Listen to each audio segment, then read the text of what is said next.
आजकल की मोटरसाइकिलों और कारों में बहुत एफिशिएंट ब्रेकिंग सिस्टम लगे होते हैं। ये सिस्टम इतने एफिशिएंट होते हैं कि आकस्मिक स्थिति में 1 सेकंड के भी बहुत छोटे हिस्से के अंदर ही आपकी गाड़ी को सुरक्षित रूप से रोक देते हैं। जब आप ब्रेक लीवर खींचते हैं तो लीवर के पास स्थित ब्रेक फ्लूइड दबता है। ये फ्लूइड ब्रेक लाइन द्वारा ब्रेक पैड से सीधे जुड़ा हुआ होता है, इसलिए फ्लूइड के दबते ही ब्रेक पैड सक्रिय हो जाते हैं। अभी अभी आपने जिस ब्रेकिंग सिस्टम को देखा उसे पिछले 5 दशकों के शोध और व्यावहारिक अनुभवों के द्वारा विकसित किया गया है। आइए हम सीखते हैं कि इंजीनियरों ने इतना एफिशिएंट ब्रेकिंग सिस्टम को कैसे बनाया, या फिर विशेष रूप से कहें तो हम सीखेंगे कि डिस्क ब्रेक्स के पीछे की रोचक भौतिकी क्या है। आप सोच रहे होंगे कि ब्रेक लीवर पर आपके हाथों द्वारा लगाया गया एक छोटा सा बल भला कैसे मोटरसाइकिल के पहिए को रोकने के लिए काफी होता है।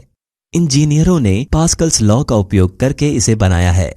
जब आप लीवर को घुमाते हैं तो एक छोटा पिस्टन भी घूमता है। पिस्टन में तेल भरा होता है और ये तेल प्रेशराइज्ड होता है। अगर आप ध्यान से देखें तो ये पिस्टन केबल द्वारा एक बड़े पिस्टन से जुड़ा हुआ है। संक्षेप में कहा जाए तो बड़ा पिस्टन ब्रेक पैड के पास स्थित होता है और छोटा पिस्टन ब्रेक लीवर के पास स्थित होता है। पास्कल्स लॉ के अनुसार दोनों पिस्टनों पर एक समान दबाव होना चाहिए। इसका मतलब यह है कि पिस्टनों के क्षेत्रफल में अंतर के कारण लीवर के सिरे पर आपके द्वारा लगाया गया बल ब्रेक पैड के सिरे पर कई गुना बढ़ जाएगा। ये बल ब्रेक पैड को आगे बढ़ाएगा और ब्रेक पैड ब्रेक डिस्क को दबा देगा और इस प्रकार पहिया रुक जाएगा। डिस्क सीधे पहिए से जुड़ी होती है।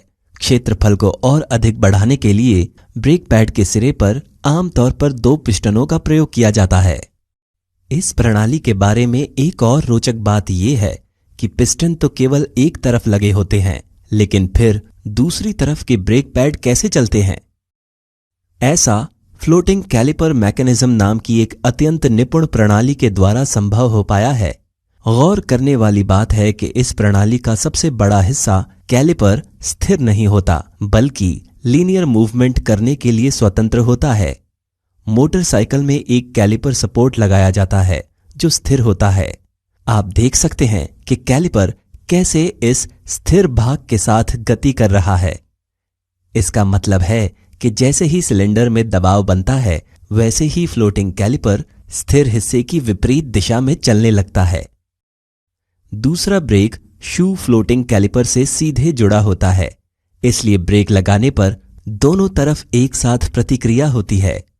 डिस्क और ब्रेकिंग पैड्स के बीच फ्रिक्शन के कारण बड़ी मात्रा में गर्मी उत्पन्न होती है और डिस्क बहुत ज्यादा गर्म हो जाती है। मोटरसाइकिलों में डिस्क के चारों ओर हवा के प्रवाह के कारण इसके तापमान को नियंत्रित किया जा सकता है। कारों में तापमान को नियंत्रित करने के लिए हवा के कहीं अधिक प्रवाह और अधिक क्षेत्रफल वाली सतह आवश्यक है। इसी वजह से कारों की डिस्क के अंदर वेन्स होते हैं। वेन्स हवा को किरणों की तरह फैलाकर बाहर की ओर फेंकने में सहायता करते हैं। डिस्क के चारों ओर बने छिद्र हवा के प्रसार को और बेहतर बनाते हैं। डिस्क ब्रेक प्रणाली एक साधारण प्रणाली लग सकती है, हालांकि ऑटोमोबाइल को सुरक्षित बनाने में डिस्क ब्रेक्स के योगदान को समझने के लिए हमें पहले डिस्क ब्रेक्स के पूर्वज ड्रम ब्रेक्स के बारे में जानना होगा। ड्रम ब्रेक्स ऑटोमोबाइल उद्योग में कई दशकों तक छाए रहे। इनका प्रयोग अभी भी कुछ कारों के पिछले पहियों में किया जाता है। इनकी कार्यप्रणाली बहुत ही आसान होती है। इस मैकेनिज्म के ड्रम सीधे पहियों से जुड़े होते हैं। जब आप ब्रेक लगाते हैं, ड्रम के अंदर लगे शू पेयर फैल जाते हैं और फ्रिक्शनल फोर्स के कारण पहिए रुक जाते हैं। पहली नजर में ये मैकेनिज्म आसान और बिल्कुल परफेक्ट लगता है, लेकिन ड्रम ब्रेक्स अक्सर ब्रेक लगाते समय बहुत अधिक गर्म हो जाते हैं। उनके बहुत नजदीक होने के कारण ड्रम ब्रेक्स का तापमान इष्टतम स्तर पर बनाए रखना आसान काम नहीं है। इस तरह बहुत अधिक गर्म हो जाने से ये फैल सकते हैं, खराब हो सकते हैं या इनका आकार बदल सकता है। चूंकि फ्रिक्शनल फोर्स कम होने के कारण ये पहिया तेजी से नहीं रुकता, रोड टायर का फ्रिक्शनल फोर्स भी दूसरे टायर की तुलना में कम होगा। अलग अलग फ्रिक्शनल फोर्स के कारण ब्रेक लगाते समय एक नेट टॉर्क पैदा होगा और इस कारण पूरी कार घूम जाएगी। इसलिए आप देखते हैं कि जिन पुरानी कारों में ड्रम ब्रेक्स लगे होते हैं वो कभी कभी ब्रेक लगाते समय दाएं और बाएं को हिलने लगती है।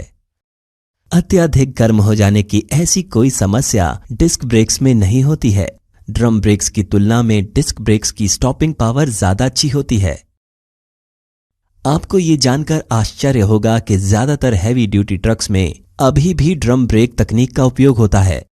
इसका कारण बिल्कुल सीधा सा है कि ट्रक के ड्रम ब्रेक्स में धातु के बड़े बड़े पुर्जे लगे होते हैं। वे गर्मी को सोखने का काम बहुत अच्छी तरह से करते हैं और उन्हें ज्यादा गर्म होने से बचाते हैं। डिस्क ब्रेक्स ड्रम ब्रेक से अधिक महंगे होते हैं, इसलिए हैवी ड्यूटी ट्रक में डिस्क ब्रेक्स का उपयोग करना किफायती नहीं है।